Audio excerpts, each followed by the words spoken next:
Hello everyone, this is the Insert Title Show and I'm your host, Wolf Strife. On this episode, I'm going to be listing my favorite games that I beat this year. It was an okay gaming year for me. I was kind of broke, so I didn't really get to buy an Xbox Uno or a PS4. So I wasn't really able to play the big games that came out this year, like Witcher 3, Metal Gear Solid 5, Halo 5, Fallout 4. I missed out on all of those games, so that definitely sucked. But, yeah, it was an okay gaming year for me. I was able to beat, I think, 21 games this year, so, that's alright, I guess, for me. But, yeah, this is kind of going to be a weak list, especially compared to last year. Yeah, the episode I made last year for Game of the Year or whatever was a lot better. I had a pretty good diverse group of video games I beat last year, like American McGee's Alice, Crisis 3, Far Cry 3, Saints Row the Third, and of course my favorite game that I beat last year was Valiant Hearts. So that was a very good gaming year last year. This year was kind of eh. Definitely some good ones, but nothing compared to what it should have been. But I'm going to be starting next year off pretty well. I'm borrowing Assassin's Creed 3 from my nephew, and finally I'm going to get to play Shadow of Mordor. So I'm pretty excited about that, and it's going to be starting off next year pretty well.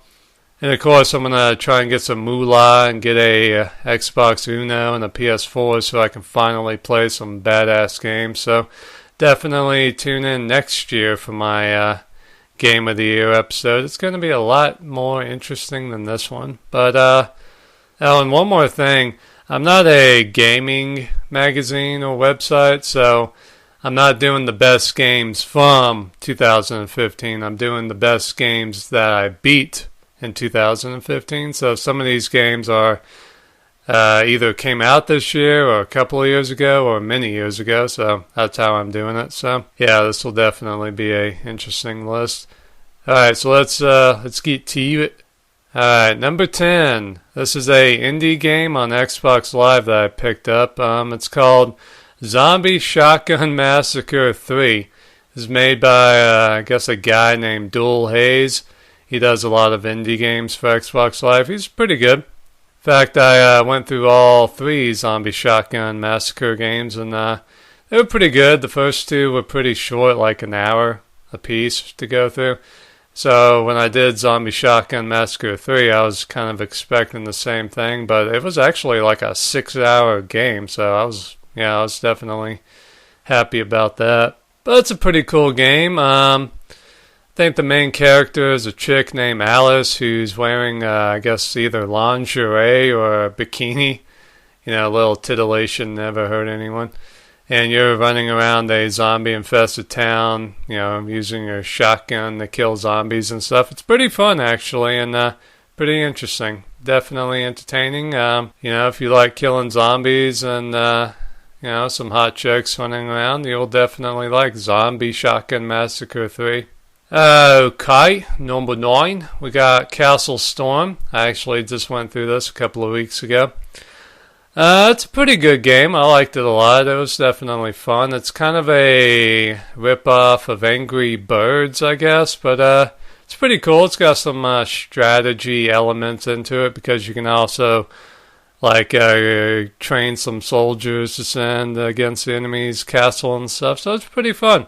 I went and bought the 2 DLC packs, and I would definitely recommend that you do that if you like the regular Castlestorm. The DLCs are really good, especially seeing how they are only $3 a piece. So yeah, definitely get the DLC.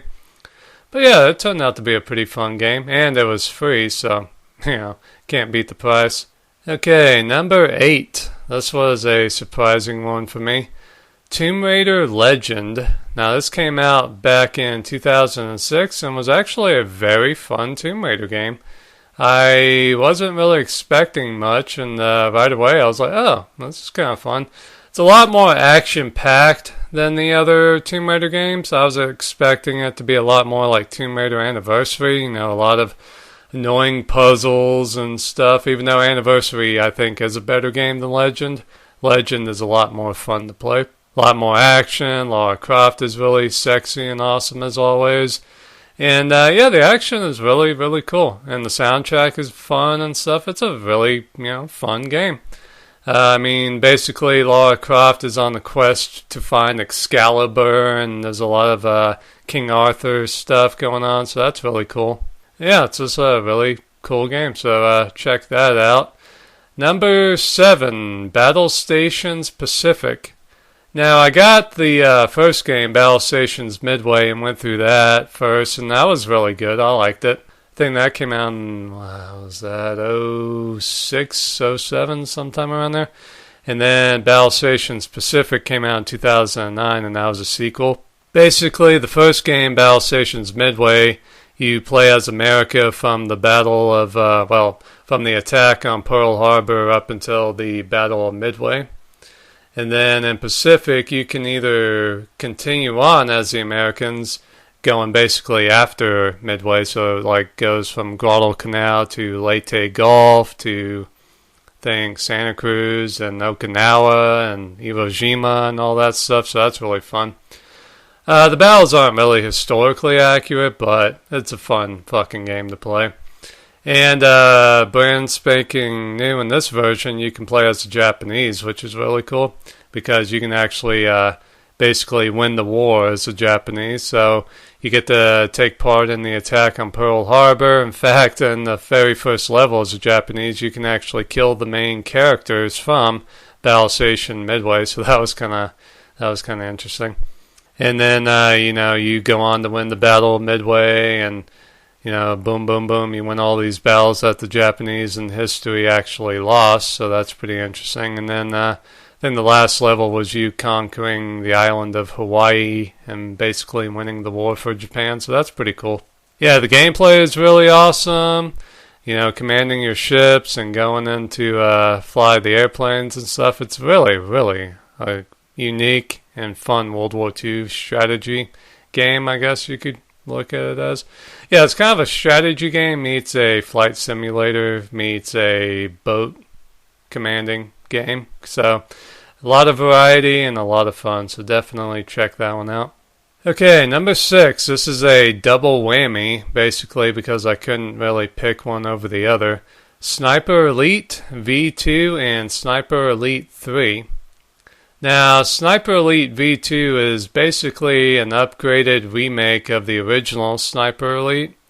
And in this one, you play as Carl Fairburn, who's a German-born American soldier who's sent in to assassinate some German scientists and stuff during the Battle of Berlin in 1945. It's a really cool game, a lot of fun, very violent, very visceral. And it's really cool because I don't think you've really gotten to run around doing the Battle of Berlin in a video game before, so that's really interesting. It's a very cool, very fun game. You get to kill a lot of Nazis, and in fact, you are actually having to kill Nazis and Soviet soldiers, so that's very interesting. Yeah, the Soviets are pretty scary, especially when they start sending their elite sniper teams after you, so yeah, watch out for them. But yeah, it's a very, very, very fun game. And Sniper Elite 3 takes place, I think it was 1943, during the Africa campaign. So this is 2 years before V2. So, basically, everything I thought that was in V2 was actually improved upon in Sniper Elite 3. But then everything I thought that was in Sniper Elite 3 was actually better in V2, so that's why I can't really pick one over the other. I would just recommend that you play both of them. And you get to play as Carl Fairburn again in Sniper Elite 3. This time, though, you are fighting alongside the British soldiers, so you get to work like with the SAS and stuff, so that's a lot of fun. So definitely check both of those games out. Alright, number 5, Saints Row 2. This was a lot of fun. Now, I am a huge Saints Row fan. Like last year, I went through Saints Row the Third and Saints Row 4. Loved both of those. And this year, Saints Row 1 and 2 went on sale, so I picked those up.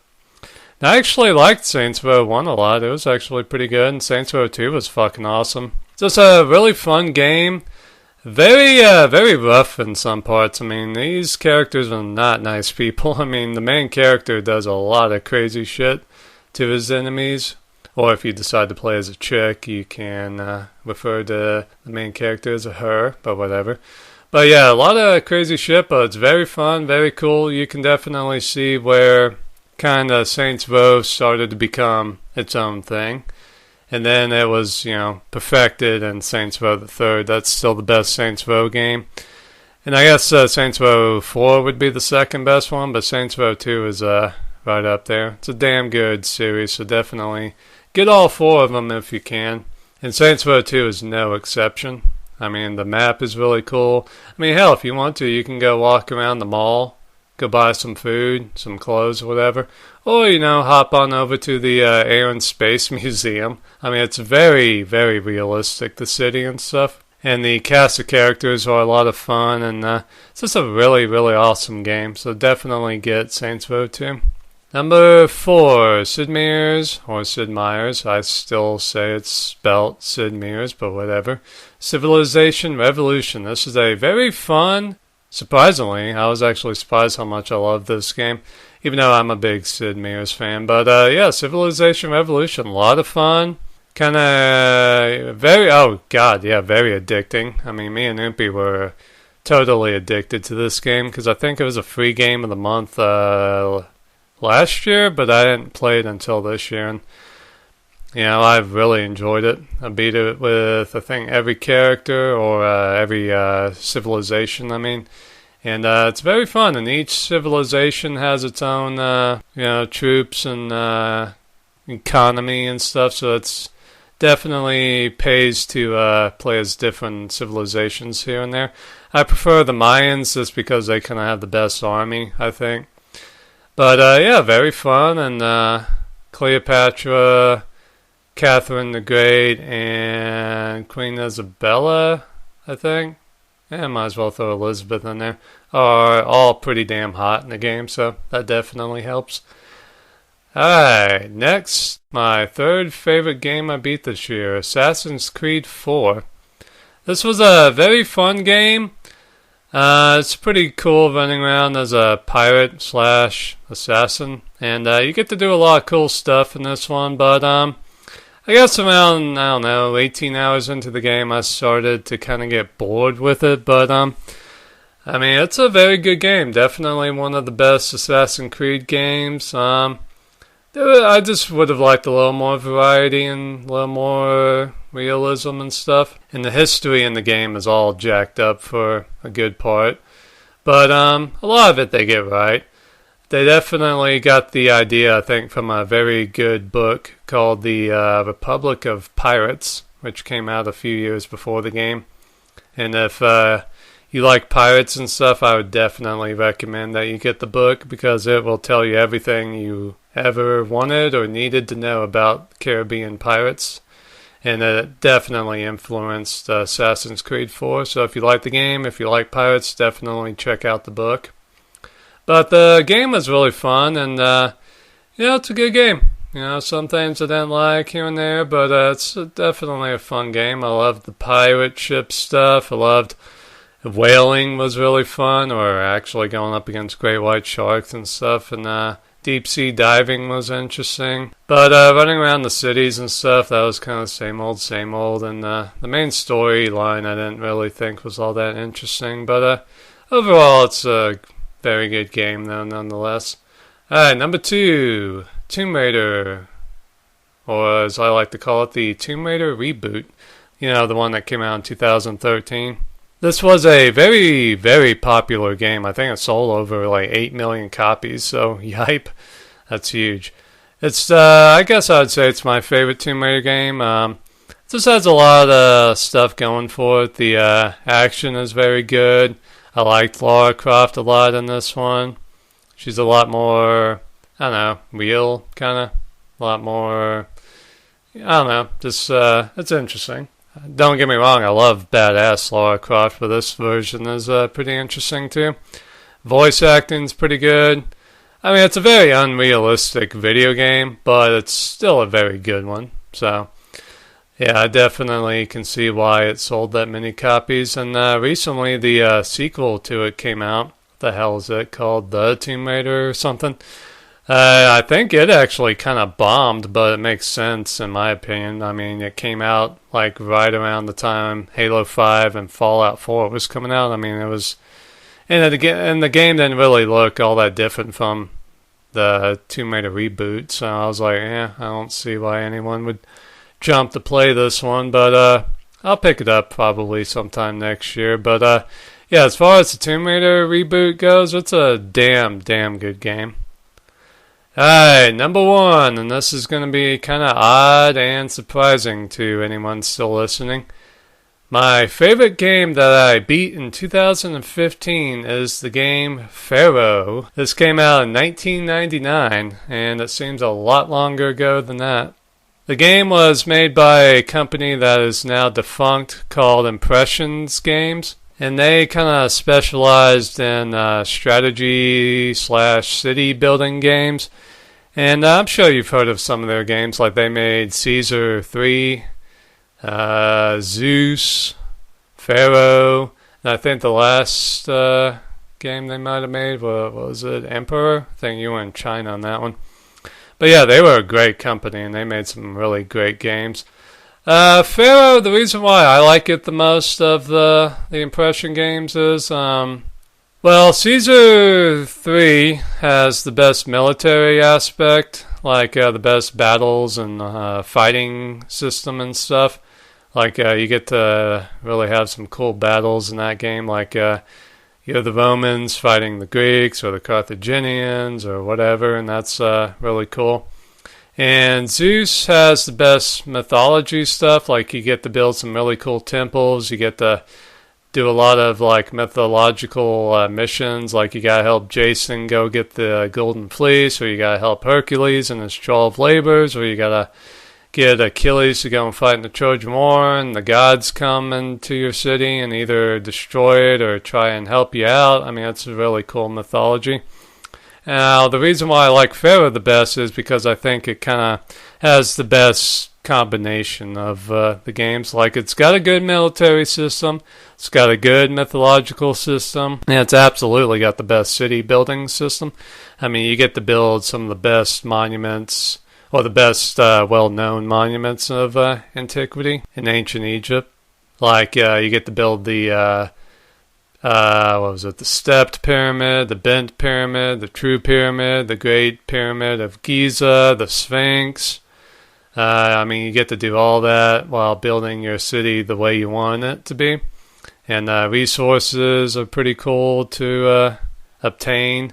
And the battles are pretty cool. You can have spearmen, archers, chariots. I mean, it's really cool. Build city walls, roads. You can even build hospitals, doctors. You can even build mortuaries so that your citizens can be mummified and buried. So that keeps them nice and happy. You can build entertainment places. You can produce beer for your citizens. So it's a really deep and very fun game. Now, I've been playing this game for 16 years, and basically this year I was like, you know what, I've been playing this game since 99. I think it's about time that I go through the campaign and just beat it. So I did. It took fucking forever. This is a very, very long campaign. Well, you're going through 3,000 years of Egyptian history. I mean, you're basically going from hunter-gatherers to Cleopatra. So, yeah, lots to do. And the expansion pack, what was it called? Cleopatra, I guess. Basically, in that one, I think you start off as Ramses II, and you go from him all the way to Alexander the Great, Ptolemy, and Cleopatra. So, yeah, in that one, you get to build the Valley of the Kings. You can send your workers to start digging tombs and stuff, and you have to provide them with dyes and paint and stuff. You can see them working in the caves, painting all the murals and stuff, so that's a lot of fun. And as Alexander, you get to build the city of Alexandria, And that's really cool because you get to build the lighthouse and the library and all that stuff. And then finally you get to play as Cleopatra, and you get to do a lot of cool stuff with her, like fight the Romans and stuff. Like the very last mission in the game, I think, is Cleopatra and Mark Antony versus Octavian at the Battle of Actium. So that's pretty cool. So it's an absolutely great game. And if you like building cities and stuff, or if you really like Egyptian mythology or just ancient Egypt period, you absolutely have to get Pharaoh. I mean, it's the perfect game for you.